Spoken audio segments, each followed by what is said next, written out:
ഇന്ത്യയിലെ വൻ നഗരങ്ങളിലെ ഉയർന്ന ശമ്പളവും കരിയർ വളർച്ചയും ഉപേക്ഷിച്ച് ആളുകൾ വിദേശത്തേക്ക് മാറുന്ന കാഴ്ച നമ്മൾ കാണാറുണ്ട്. എന്നാൽ ഇപ്പോഴിതാ ബാങ്കോക്കിലേക്ക് താമസം മാറിയ ഒരു ഇന്ത്യൻ യുവതി പങ്കുവച്ച കുറിപ്പാണ് സോഷ്യൽ മീഡിയയിൽ ശ്രദ്ധ നേടുന്നത്. കരിയറിലെ വലിയ ഓട്ടപ്പാച്ചിലുകളേക്കാൾ ജീവിതത്തിൽ പ്രധാനം ശുദ്ധവായുവും സമാധാനവുമാണെന്ന് ഈ യുവതി വ്യക്തമാക്കുന്നു.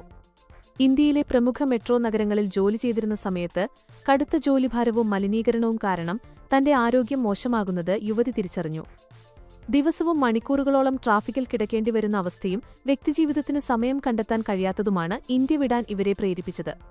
ബാങ്കോക്കിലെ ജീവിതം തന്നെ പൂർണ്ണമായും മാറ്റിമറിച്ചതായി യുവതി പറയുന്നു.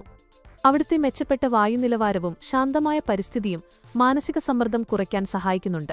ഇന്ത്യയിലെ നഗരങ്ങളെ അപേക്ഷിച്ച് അവിടെ ആളുകൾക്ക് കൃത്യമായ വർക്ക് ലൈഫ് ബാലൻസ് ഉണ്ടെന്നും ജോലി കഴിഞ്ഞുള്ള സമയം സ്വന്തം സന്തോഷങ്ങൾക്കായി മാറ്റിവെക്കാൻ സാധിക്കുന്നുണ്ടെന്നും യുവതി ചൂണ്ടിക്കാണിക്കുന്നു. പോസ്റ്റ് വൈറലായതോടെ അനുകൂലിച്ചും പ്രതികൂലിച്ചും നിരവധി പേരാണ് രംഗത്തെത്തിയത്. ഡൽഹി, ബംഗളൂരു, മുംബൈ തുടങ്ങിയ ഇന്ത്യൻ നഗരങ്ങളിലെ കടുത്ത വായുമലിനീകരണവും ട്രാഫിക് ബ്ലോക്കും കാരണം മടുത്തിരിക്കുകയാണെന്ന് പല പ്രൊഫഷണലുകളും കമന്റുകളിലൂടെ സമ്മതിക്കുന്നു. എന്നാൽ ഇന്ത്യയിലെ കരിയർ വളർച്ചയും അവസരങ്ങളും ബാങ്കോക്കിൽ ലഭിക്കില്ലെന്ന് വാദിക്കുന്നവരും കുറവല്ല.